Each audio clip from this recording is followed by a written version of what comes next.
Да, во 2021 година одбележа убав јубилеј 30 години на македонската музичка сцена и ако ги земе овие 3 години и ги додадеме на овие 30, веќе 33 години активно. А ако ги броеме и 2 години претходно во врска пред да почнете да бидете заедно и да... Врска 7 години се ваше. Па добро, значи мало повеќе од 35. Добро утро и добре ни дојдовте. Добро утро, добро ве најдов. Добро утро.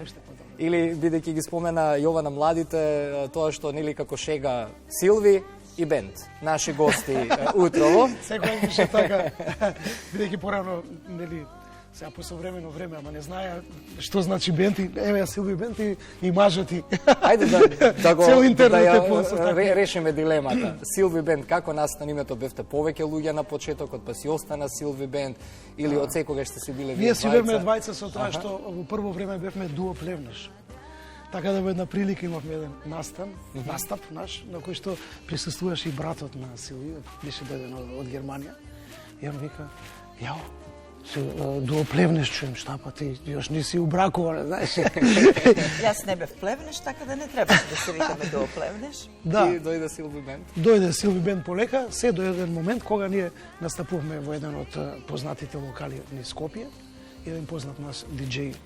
Ние на 2 блока по 45 минути настапувавме и Силви отишла таму му шепнала, вика, од вториот блок ќе не најавиш како Силви бенд.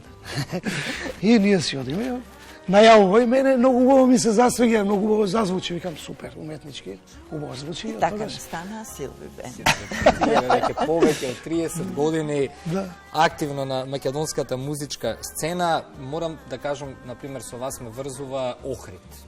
Немаше лето, на еден бар, чинам беше Жиголо, покрај плажа, кога и да се помине преку лето, Силви бенд навечер пееја таму. Едноставно, луѓето со вас ги врзуваат убави спомени. Да не почнувам да редам од антологиската Ангели ме носат. Повозрасните луѓе нема да ми забележат младите, бидејќи сите сме ги поминали оние турбулентни пубертетски години кога не сме го сваќале значењето на музиката, но некако кога сега на овие мои 36 години ќе ми ја споменат Ангели ме носат, со друга тежина ја доживуваш песната и не многу музичари успеале да создадат антологиски ретро музички шлагери кои што ќе останат на генерациите пред нас. Тоа веруваме голема чест и гордост за вас. Да, во моментот кога се ствараше песната, кога ја интерпретиравме, не бевме свесни дека тоа ќе се случи, но предпоставувам дека жарот и страста и емоцијата која што ја носевме во тој момент го остави белегот, го направи токму тоа. И знаете, доколку искрено пристапите на нешто, а во тие моменти кога јас ја пеев Ангели ме носат, мислам дека бев онака навистина на врвот на некој свој младалачки остварувања. Со ангелите на небото. Така, и мислам дека тоа е тоа што влезе во песната и што трае до ден денес. И само така, веројатно, да, начинот на интерпретација, самите стихови, чинам Драган Вучич. Се погоди, Драган Вучич, Доко Георгиев го напиша текстот. Каква спојка комбинација, какво трио, нели, вклучувајќи ви и вас тук. Да честитам уште една работа, еве приватна на почеток, пред да преминеме на главната тема. Годинава станавте баба и дедо, да честитам и на вашата ќерка Деја. Ете, можам слободно да кажам, да долги години студираше во Холандија. Вие бевте голема поддршка додека студираше и живееше таму, но да ја расчистиме дилемата. Деја се врати дома, се врати во Македонија и го продолжи музичкиот пат на мама и на тато. Верувам тоа ви прави посебно горди. Да, нас не прави горди. До вас. Тоа е најубаво нешто. Таа да е среќна, нели? Тоа е најважно, така да ние сме среќни што ние тука. 8 албум поред, како во сон, тоа е всушност поентата зошто сте наши гости и ве поканивме да ни го разубавите денес студиото во Македонија. Наутро одавам признание после 33 години со истиот жар и со истиот ентузијазам да се работи на нова музика и нови песни. Како не, ние сме зависни едноставно од музиката и таа ни дава храна, енергија, заедно со публиката која што е на нашите секојдневни настапи и тоа ни дава инспирација и едноставно енергија да не застануваме, него цело време да твориме, да правиме нови работи. Тоа ќе осетите таа енергија и во овој најнов наш албум, како во сон, иначе 8 поред, кој што исполнет со многу убава музика, со многу љубов, пред малку. Ајде да не откриваме многу. Може дел од колегите да го прикажат, за него токму сега зборуваме. Спакувани композиции точно 10, заедно со една бонус трака, ја излезе Стара мајко, која што Силвија отпеа маестрално. Благодариме. Hvala mnogo, da. Еве веќе ни стана некоја традиција да на најновите албуми ставиме по една обработка од нашите традиционални македонски композиции. И ова е уште една обработка која што е навистина посебна и многу значајна за семејството на Владко и за семејниот дом на Владко, бидејќи е композиција која што настанала токму таму. Има фантастична приказна. Всушност, девојката која што живеела во тоа време во куќата на семејството Плевнеш, била влюбена во Осман бегот и го проматрала од својот прозор, чекала да помине. А тој со коњот по Калдормата, по Самуилова улица, секојдневно праја забранета љубов. Така настана обработка на Ја излези Стара мајко, но и останатите композиции кои што еве денес ја носечката композиција на албумот Како во сон, бидејќи и албумот е наречен Како во сон. Сакаме да го видите тој спот. Што оди во моментов. Оди како инсценирано, со него ќе завршиме и на крај. Така, тоа е композиција на мојот брат Бобан Мучиć, една убава босанова во која што уживавме во нашите убави моменти на дружење и решивме да ја ставиме на нашиот албум. Владко ја аранжираше и е навистина едно музичко, онака сладокусно искуство и доживување за нас и за нашите колеги кои што ни гостуваат на оваа композиција, Джони Ли Апелгрен и Дамјан Печиновски на гитара. Така да си уживавме сите заедно и додека пеевме, додека се дружевме, од кога го снимавме спотот, особено бидејќи на преубави локации. И мислам дека го чувствувате и вие тоа и сите до сега што ја слушаа рекоа дека вау, баш онака композиција за уживање. Се работи за исклучително квалитетен сонг, квалитетна композиција, која што звучи едноставно светски и ние немаме баш во Македонија толку со тој манир композиции. Тоа звучи едноставно бразилски, бидејќи во манирот на босановата, која што старите музичари, старите маестори ја ги стварале тие прекрасни композиции. И не случајно кога постана хит по нашите радија, имавме многу разговори, многу јавување, поготово од нашите колеги музичари кои што знаат што е квалитетна музика. И тоа ни даде поттик навистина да направиме нешто многу квалитетно. И како што кажа Силви, ни беше чест што ни гостуваше Дамјан Печиновски, еден од најдобрите гитаристи со едно прекрасно соло и до крајот. И како јаготката на шлагот Джони Ли Апелгрен, последните рефренчиња, така се усогласија гласот на Силви со него. Мислам дека нешто најубаво. Мијата пред во низиното последно гостување тука токму во ова студио на оваа маса кажа една многу убава поента, кога станува збор за македонската музика, не можеме да очекуваме милиони прегледи.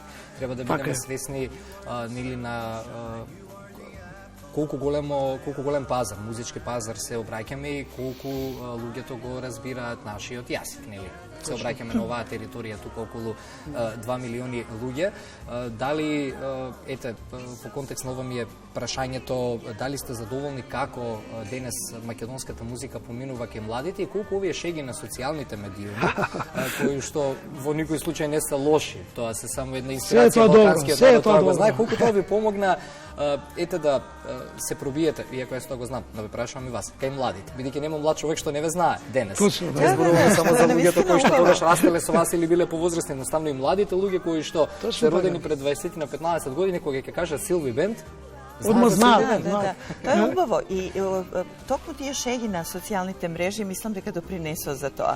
И мене ми е многу драго, никогаш не се љутам, секогаш ме насмевнуваат и ми е драго бидејќи не се лоши, не се злобни. Како не злобни, се убаво интересно тоа. Тоа што младите и не ставаат на тие социјални мрежи и ги осмислуваат тие мемиња и сите тие шеги, што значи дека сепак сме им некаде како некој репер, како некоја нели водилка, интересна во секој случај и мислам дека постои љубов штом се прават и некои такви понекогаш и смешни компарации и шеги, така да сосема во реди ми е многу драго и сигурна сум дека ќе останат во оквир на така симпатични. Едноставно ја препознаваат нашата енергија. Јас пред некој ден баш одам по улица и гледам дечиња, вие кажавте пред 20 и повеќе години. Доаѓаат, сака да се сликаат со мене, да ме осетат, да ме видат, да ги гушнат. А тоа е навистина убаво дечак. чувство, да. Преубаво, задоволно, наистина. Тоа не исполнува, ни дава уште толку енергија. Голем дел од вашите колеги со кои што своевремено почнувавте да работите, делевте заеднички настапи по телевизиски емисии, концерти, знаеме порано и на јавниот сервис на македонска телевизија, немаше вечер да нема од некаде програма во живо, да не сте вие учесници тука. Ќе го споменам повторно, покојниот Драган Вујчич растураше со квизови, емисии, нонстоп нешто се имаше инвентивност, цело време се случуваше. Сега во контекст на ова, сигурно сте многу стрекни што дел од вашите колеги одбележуваат со концерти филхармонија, театар, Дарио, еве сега Џафер во јавна соба. Размислувате ли за некој таков пристап, можеби кога ќе се заокружува 35 години кариера за таков концерт? Ние не правихме веќе неколку, Меѓутоа еве за 35 години зборувам. Да, апсолутно. Тоа е проект кој што нам ни е веќе подготвен и чека на реализација. Не ни очекував подруг одговор, познавајќи што претходно спремни се аранжманите, значи не само за мал бенд, него мини филхармонија. Јас ги распишав сите аранжмани за време на короната и тоа е све и аплицирано во министерство. Се очекуваме само позитивен одговор и да го реализираме тоа. Супер беше ова да се слушне. Се враќаме. Еве го и другиот, еве се Јована бенд. Јована бенд. Ако веќе одиме по најавата, да, тука се моите. Убаво звучи. Кристина на Ване бенд. Да, така почнавме. Јас сакам да прашам нешто. Обично изложеноста пред камера, живењето пред медиумите, пред граѓаните, повеќе сме изложени ние како јавни личности и на критика, но и на пофалби, кажавме тука многу убави зборови кои што ветер во грб значат, но и за нас како јавни личности, Силвија прашувам, не е лесно да се одржуваш сиве овие години, а за вас искрено да останем мнението дека вие не стареете. Некако Силвија. И секогаш носи некоја ведрина, секогаш некоја позитивна енергија, некој убав збор. Како попатно на целото ова влијание, да речем изложеноста, годиниве наназад, успеавте да ја одржите? Изложеноста е неминовна. Избравме такви професии. Треба да бидеме спремни дека ќе не сакаат одреден број на луѓе, но дека секогаш ќе има и некој на кого што не му се допаѓаме. Особено тука. Не само во Македонија. Особено тука, во регионот. Но веќе од тоа дека и ние самите, нели, имаме свој вкус и дека нешто ни се допаѓа, а нешто не е од тоа што ни е сервирано на медиумите или воопшто во јавноста. Така да јас тоа го прифаќам и го разбирам совршено и сум сосема свесна дека можеби постојат некои работи за кои што не сум свесна дека не се баш допадливи, нели? Во секој случај, јас ги сакам луѓето, ја сакам музиката и она што е мојата работа е да ги развеселувам луѓето и да им направам да им биде убаво. Сите ја слушаат вашата музика и тие што критикуваат и тие што кажуваат. Да, јас се надевам дека јас денес патував на работа со ваша песна, се потсетив на една песна многу одамна, си отидов на YouTube Силви Бенд и ми се појави како најслушана песна Ме полудуваш. И велам, леле, да, и таа беше и се уште меѓу најслушаните песни.